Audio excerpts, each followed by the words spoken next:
22 तारीख को रामलला अपने भव्य दिव्य मंदिर में प्राण प्रतिष्ठित होने जा रहे हैं। इसके लिए 16 तारीख से ही पूजा पाठ शुरू हो जाएगी। पूरे देश से 9 ऐसे ब्राह्मण हैं जो जा करके वहां पूजा कराएंगे और उसमें से एक ब्राह्मण हमारे साथ मौजूद हैं, पंडित श्यामलेश तिवारी जी। पंडित जी, बहुत बहुत स्वागत है आपका एबीपी पर। धन्यवाद धन्यवाद महोदय। पंडित जी, जिस तरीके से 9 लोग जा रहे हैं उसमें एक विशेष ब्राह्मण आप भी हैं जो पूजा पाठ कराने जा रहे हैं। अपने आप में ये क्षण आपके लिए कैसा है, कितना गौरवान्वित महसूस कर रहे हैं और रामलला के प्राण प्रतिष्ठा में आपका ये योगदान कैसे देखें? देखिए, मेरा तो कोई योगदान ही नहीं है। मैं तो अकिंचन हूं, शून्य हूं। मेरी क्या क्षमता को हम ऐसे मर्यादा पुरुषोत्तम भगवान राम के लिए हम कुछ कर पाए। परंतु आप नारद के अवतार हैं, आपने कुछ पूछा है तो आपको तो मुझे कुछ बताना ही होगा।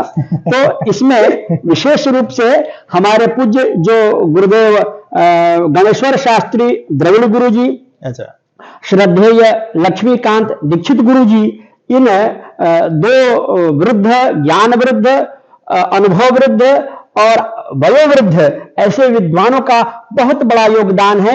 और ये पूर्व के कोई ऋषि ही होंगे जिनको हम आज गुरु जी के रूप में हम उनको पूज रहे हैं, उनके सानिध्य में ज्ञान प्राप्त कर रहे हैं।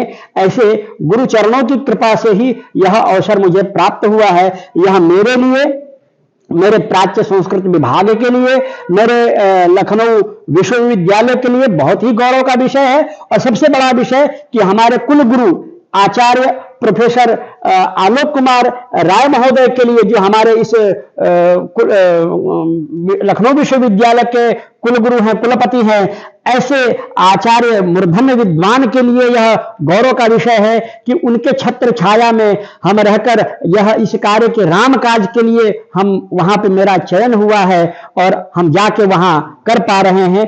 और इसमें आचार्यों की संख्या अत्यधिक है और इसमें इन सभी आचार्यों के द्वारा जो अपने अपने विषय के मूर्धन्य विद्वान है, विषय से आसे यहाँ वेद के विद्वान जो हैं, जो मूल वेद है उसके विद्वान बहुत अत्यधिक मात्रा में यहाँ पर आने वाले हैं और उनके द्वारा यह संपूर्ण कार्य, और सबके सभी आचार्य अति प्रसन्नचित्त हैं और सब यही मान रहे हैं कि हम लोगों का जन्म जन्मांतर का पुण्य उदय हुआ है। इसके कारण से वो गणेश्वर शास्त्री गुरु जी के सानिध्य में और लक्ष्मीकांत दीक्षित गुरु जी के सानिध्य में हम लोग यह राम काज करने को लिए जो है हमारा चयन हुआ है। पंडित जी, और कौन कौन लोग हैं? क्योंकि आपने 2 लोगों का नाम लिया बाकी, लेकिन जो 9 लोगों की बात करें कि 9 मुख्य पुजारी वहां रहेंगे, उसमें कौन कौन लोग हैं, नाम अगर आप बता सकते? पूर्ण रूप से नाम मेरे भी जानकारी में नहीं है। अच्छा। पर ये पूज्य जो 2 गुरु जी हैं, अच्छा, ये इनका पूर्ण योगदान बहुत स्पष्ट है।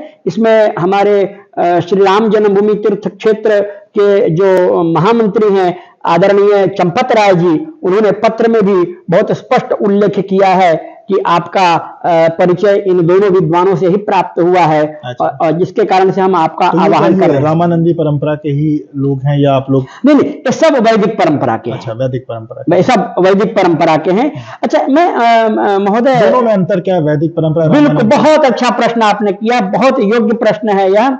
देखिए, वैदिक परंपरा अनादि परंपरा है, उसका कोई अभी तक कोई विकल्प ही नहीं है। अच्छा, ये जो रामानंद, रामानुज, गौड़िया और शैव, शाक्त, सौर, गणपत, ये सब संप्रदाय हैं। अच्छा, इन संप्रदाय को, इस पूजा विधि को, इस साधना को प्रारंभ करने वाले कोई ना कोई आचार्य हुए हैं। तो उनकी पूजा पद्धति का एक विशेष प्रकार का ग्रंथ आचार्य जी ने रचना की और उसके अनुसार उनकी पूजा विधि आरंभ हुई। अब एक छोटा सा हम आपको उदाहरण बताते हैं जिसे और स्पष्ट हो सकेगा दर्शकों को। मैं विश्वविद्यालय में अध्यापक हूं जी, ठीक है। विश्वविद्यालय हमारे भारत में सहस्राधिक हैं। अब विषय सब जगह कला, वाणिज्य, विज्ञान, विधि, तकनीकी, चिकित्सा आदि सब जगह विषय है, परंतु सब जगह एक समान नहीं है। कुछ न कुछ परिवर्तन है, लेकिन मूलभूत जो कुछ उसके जो अंश है, जो भाग है, उसमें कोई परिवर्तन नहीं हो सकता। उसी प्रकार से यह जो वैदिक परंपरा है वह अपने आप में एक समुद्र है, सबको समाहित की है वैदिक। बिल्कुल बिल्कुल बिल्कुल। और वहीं से क्या नाम है, भाप के रूप में वृष्टि को लेकर जाके फिर नदियों में भर के फिर वही नदियां वहीं पे आके समा जाती हैं। तो वेद ऐसी परंपरा है, वैदिक परंपरा, जहां से सभी संप्रदायों का उद्भव हुआ है और उसी में आके फिर समाहित हो जाते हैं। अच्छा। तो ये जो संपूर्ण प्राण प्रतिष्ठा का जो आयोजन है ये सब वैदिक विधि से ही होगा। अच्छा। इस होने के पश्चात जो वहां की बाद में जो पूजा विधि होगी वो रामानंद संप्रदाय यानी वैष्णव परंपरा के अनुसार की जाएगी। अच्छा। अब इसमें आपका प्रश्न होगा कि ये आखिर रामानंद या वैष्णव संप्रदाय है क्या? जी बिल्कुल। तो देखिए इसमें ना कर्मकांड गौण है, वहां पर विधि और सेवा महत्वपूर्ण है। अच्छा। हमारे यहां इसमें विधि और मंत्र महत्वपूर्ण है। अच्छा। वहां मंत्र महत्वपूर्ण नहीं है। अच्छा। आप में भाव है, आपने ऊर्ध्वपुंड धारण किया, कंठी धारण किया, आप वैष्णव है, शंख चक्र धनुष बाण जो भी है, आपका अगर दीक्षा हो गई है, आपको गुरु मंत्र मिल गया है, आपसे बड़ा पुण्य आत्मा कोई है ही नहीं उस पूजा को करने के लिए।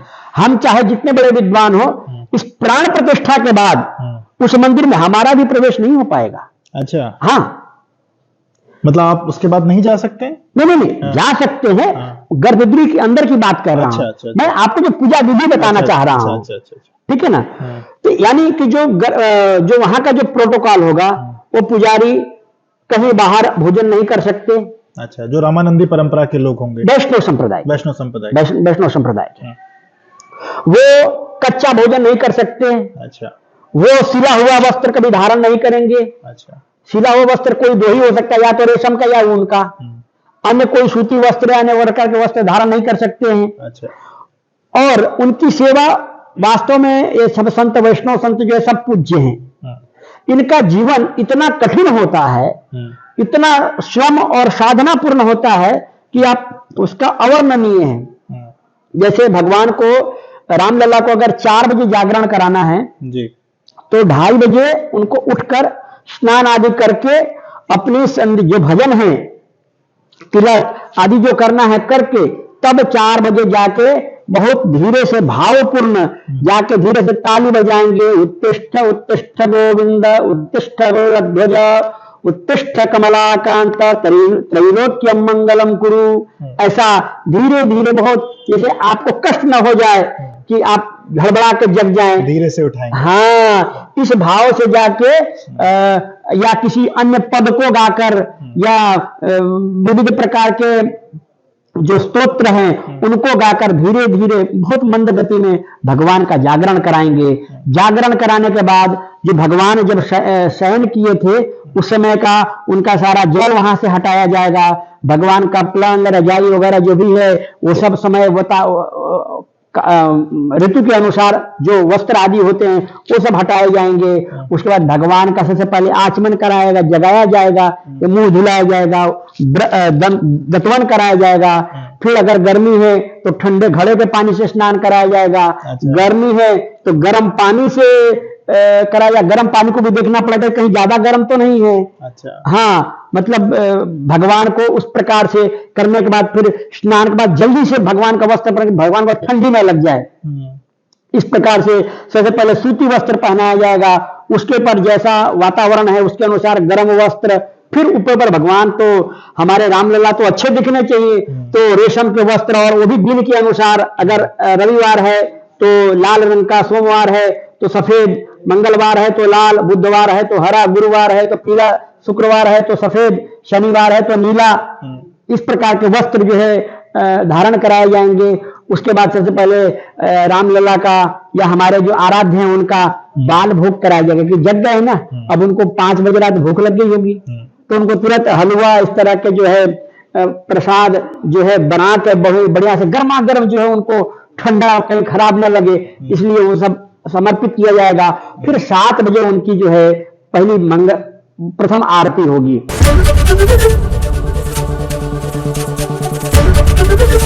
एबीपी गंगा, खबर आपकी, जुबान आपकी।